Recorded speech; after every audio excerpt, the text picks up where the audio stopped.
Olá a todos, olá Dr. Lightman, Dr. Lightman, olá. Bem-vindos ao nosso programa Estados Espirituais e hoje gostaríamos de falar acerca das mitzvot da Torá. E talvez começarmos com a terminologia do ponto de vista da sabedoria da Kabbalah, o que é a Torá e que ações são consideradas ser mandamentos, mitzvot. Dr. Lightman, na sabedoria da Kabbalah, que nos explica as mitzvot da Torá, que nos explica toda a estrutura da realidade, da criação, as qualidades do Criador e a sua atitude para conosco. Existe uma determinada secção chamada os mandamentos da Torá. Os mandamentos são leis, leis da Torá, leis do mundo superior, não no nosso mundo mecânico, que precisamos de manter. Se quisermos ser compatíveis com estes mundos, com estas leis, é como no nosso mundo.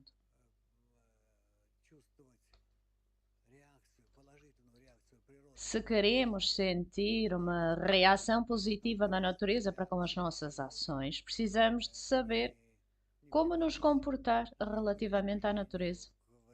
Não a destruir, não a queimar, não a inundar, não, etc, etc. Ou seja, fazer o que é bom para ela e então também vamos ter bom. E o mesmo com as leis que a Torá nos explica, são chamados mandamentos.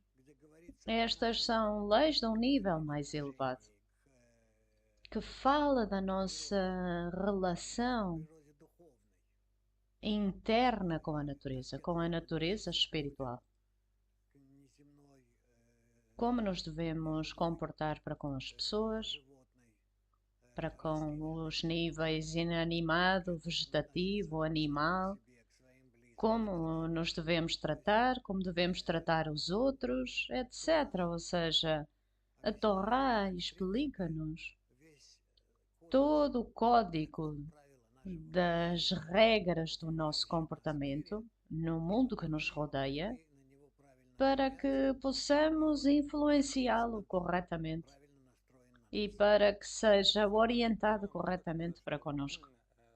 Real, então podemos dizer que a Torá descreve as leis de comunicação com a força superior? Dr. Lightman, certo?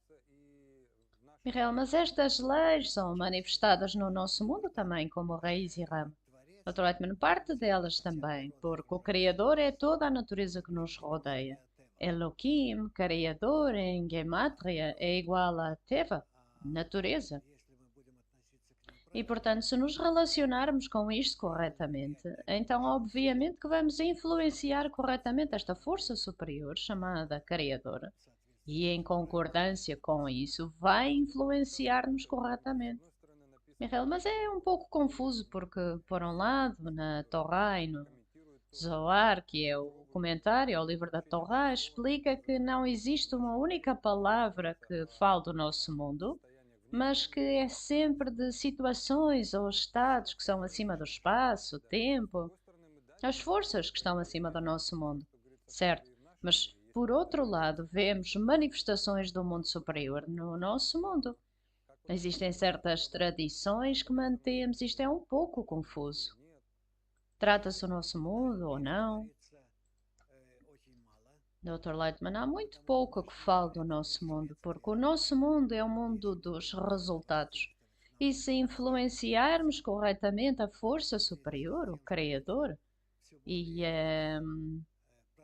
nos tornarmos cada vez mais como Ele, então claramente que a sua influência no nosso mundo também vai ser positiva para nós.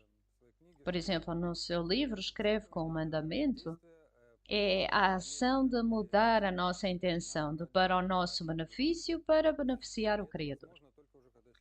E isso é possível onde a pessoa já se encontra numa conexão tangível com o Criador. E antes disso, antes da pessoa ter essa conexão, realiza certas ações mecânicas que são apenas uma preparação. Naturalmente, certo, isso também. Michael, eu gostaria de perguntar acerca do número de mandamentos. Por um lado, Bala Sulam, o grande cabalista do século XX, diz que existe apenas um mandamento. Também Rabi Akiva fala disto, que é ama o teu próximo como a ti próprio. Mas por outro lado, no seu artigo A Paz, diz que há dois mandamentos, recepção e doação, e que estes dois mandamentos são as duas leis da natureza, pois o Criador e a natureza são um e a mesma coisa. E ele diz que existem os 10 mandamentos da Torá, os 7 mandamentos de Noah, os 620 mandamentos que os sábios falam. Quantos mandamentos há? E como entender esta organização? Dr. Lightman, eu diria que verdadeiramente há muitos, 620 mandamentos, e o principal é ama o teu próximo como a ti próprio. Como Rabi Akiva disse, que essa é toda a Torá. Ou toda a Torá está incluída nisto. Michael e o resto. Dr. Lightman, o resto são comentários, explicações deste mandamento. Por estranho que possa parecer, o mandamento ama o teu próximo como a ti próprio inclui dentro dele todas as leis do mundo, da luz, da natureza, do Criador. Michael, é estranho. Se eu pegar em mandamentos que estão relacionados com comer comida kosher, como é que isso está relacionado com amar o próximo? Como é que isso me pode ajudar a chegar a isso? Dr. Lightman, as pessoas podem, obviamente, explicar-nos isto. Não é difícil, é possível entendê-lo, mas obviamente, como resultado, alcançamos um estado em que compreendemos que todos os mandamentos são ditados como se pela força superior para o homem, e ele precisa de compreender que se ele os mantiver, vai aproximar-se do Criador. Michael Bala-Sulam escreve que existe um mandamento, ama o teu próximo. Como é que o Criador é adquirido através de um mandamento deste, Dr. Reitman? Porque isto inclui toda a correção do homem. Se a pessoa alcançar este tipo de atitude para com outro, tal como tem para consigo próprio, ou seja, inverte a sua natureza egoísta para a qualidade da doação e do amor. E isto é, na verdade, tudo aquilo que a Torá nos vai trazer. Michael, este tipo de ação ajuda a revelar o Criador? Dr. Lightman, certo. E se nós alcançarmos esta ação, revelamos o Criador. Michael, existem mandamentos mais importantes, menos importantes, ou são todos igualmente importantes? Dr. Lightman, é difícil para nós dizer quais mandamentos são mais ou menos importantes. Mas da explicação de Rabi Akiva, podemos dizer que ama o seu próximo como a si próprio é o mandamento mais compreensivo e mais abrangente.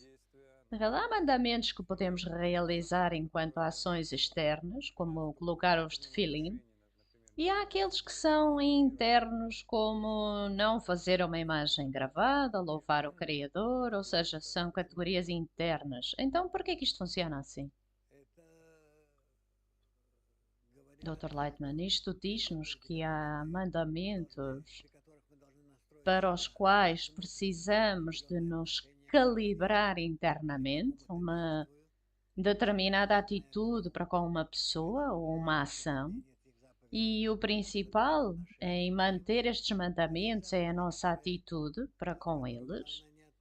E há mandamentos em que o principal não é a atitude, mas a realização física em si próprio. E daí a diferença entre os mandamentos. Mas não tem maior ou menor importância de um para com os outros. Significa simplesmente que podemos organizá-los desta forma. Michael, mas ainda assim, porque que Bala Sulam diz que no mundo há dois mandamentos, recepção e doação? Dr. Lightman, estas são ações do homem, é por isso que ele lhe chama desta forma. Os mandamentos de recepção e os mandamentos de doação. Ou seja, temos que aprender como receber e como dar. E para além disto, na verdade, não fazemos mais nada. De forma prática, não fazemos mais nada. Receber dele de qualquer pessoa do mundo, da natureza, e da mesma forma também dar. Israel está de alguma forma relacionado com a divisão, com os 613 mandamentos em fazer e não fazer? Dr. Lightman, não, isto é algo completamente separado, uma divisão completamente separada. Israel, então existe a divisão de os 365 mandamentos de não fazer e os 248 de fazer. E então não está relacionado com estes dois? Por um lado, existem mandamentos que estão relacionados com o Criador, com o próximo. É algo que podemos mais ou menos entender, mas há mandamentos que estão relacionados com o templo, com a terra, com a natureza inanimada. Dr. Leitman, é verdade? Temos que compreender que na nossa atitude para com a natureza, para com os animais, para com qualquer coisa,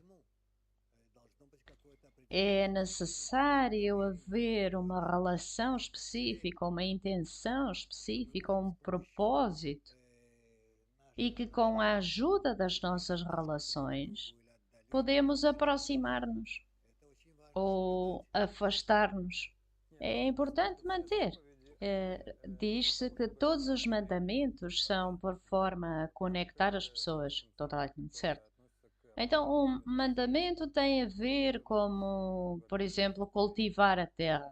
O que é que isso tem a ver com conexão entre pessoas?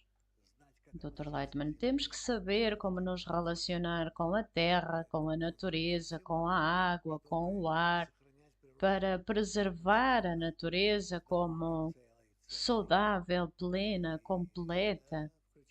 E isso está incluído nos mandamentos. Em real, existem tais mandamentos que de forma lógica podemos explicar. Por exemplo, a lavagem das mãos tradicional. Está claro, pode ajudar a pessoa, pode impedir a pessoa de ficar doente, manter o Shabat, a pessoa precisa de descansar, uma vez por semana, tem que. E há aqueles mandamentos que não têm uma explicação lógica, apenas uma ação. Dr. Lightman, é porque não compreendemos tudo na natureza. Na verdade, os mandamentos são relativamente irracionais, não há senso comum neles, da nossa perspectiva. Mas se aprofundássemos a natureza de forma mais profunda, compreendíamos de onde é que estas instruções que chamamos mandamentos vêm. Mas, na verdade, tudo acerca delas vem de um entendimento superior da natureza, de entender a natureza. E se conseguíssemos permear a natureza circundante, veríamos como os mandamentos são racionais e necessários, tal como aqueles que podemos entender e fazer o escrutínio. Ele diz que a pessoa tem que manter 612 mandamentos e então depois pode manter o último mandamento, que é amar o outro como a si próprio, que é o mais elevado e tudo o resto leva até isto. Dr. Lachman, certo. Mas por outro lado, vemos que nenhuma pessoa pode manter todos os mandamentos, porque há alguns que estão relacionados com a terra de Israel e nós não estivemos sempre nesta terra.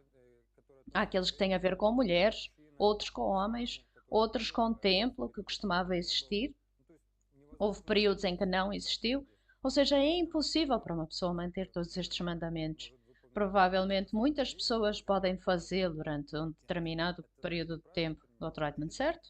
Isto está percebido de forma correta, Dr. Reitman, certo? Eventualmente a Torá explica-nos a ação interna das forças da natureza. Michael, e o que é que significa que há certos mandamentos que anteriormente era possível fazer? Por exemplo, todos aqueles mandamentos que tinham a ver com o templo e agora não podemos. Dr. Ekman, certo, hoje não podemos, não temos o templo, não temos estes mandamentos. Michael, certo, mas ainda assim temos que os manter. Dr. Ekman, mantivemos em gerações anteriores, quando existíamos junto com o templo, e hoje não há necessidade disto. E portanto o templo desapareceu e nós podemos fazer outra coisa, que era impossível fazer naqueles tempos.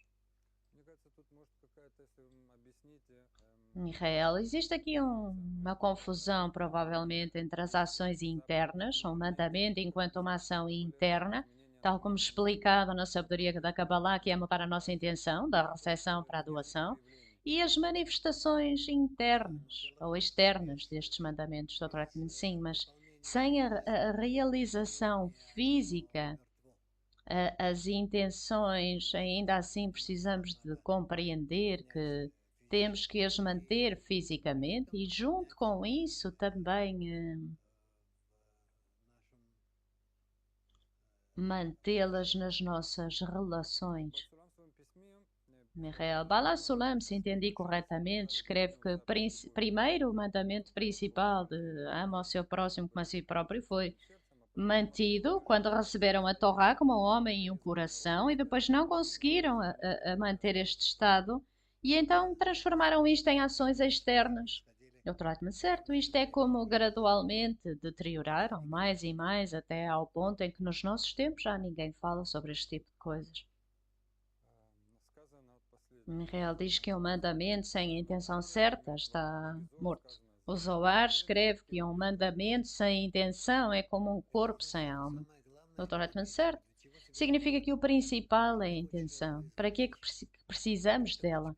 O que é que queremos obter disto? Queremos aproximar-nos do Criador? Queremos fazer algo para o beneficiar, ou o mundo, ou para de alguma forma equilibrar as forças do mundo nos quais estamos incluídos? É muito importante. E, portanto, o principal é compreender o significado interior do mandamento. Real. Então, se eu entendi corretamente, por forma a revelar o Criador, precisamos de manter o mandamento de ama o seu próximo como a si próprio, que através disto alcançamos equivalência de forma com o Criador. Trata-me certo. E quando o Criador é revelado ao homem, então o homem já pode realizar, manter todos estes 613 mandamentos no nível espiritual. Dr. Aitman, certo? Então, verdadeiramente, estas são as regras da comunicação, porque não podemos estar conectados com o Criador e realizar certas ações, certo? E então, no nosso mundo, como resultado da raiz e do ramo, também existem certas ações que às vezes podemos manter, outras não. Em diferentes períodos da história. Dr. Lightman, precisamente. Muito preciso. Michael, ok, muito claro. Parece que fizemos o escrutínio de todos os mandamentos da Torá. A única coisa que falta é concretizá-los. E porquê é que é chamado um mandamento e não uma ação? Dr. Lightman, porque é comandado. É, os cabalistas que sentem o mundo superior, o mundo das forças e como nos influenciam, eles conectam todas estas forças num todo, num sistema, e chamam-lhe um mandamento. E é comandado porque nós, enquanto pessoas, precisamos de manter ou realizar estes 613 mandamentos. Então não é apenas uma ação, é uma lei, Dr. Edmund, certo? É a lei da natureza superior. Muito obrigada, até à próxima, tudo de melhor.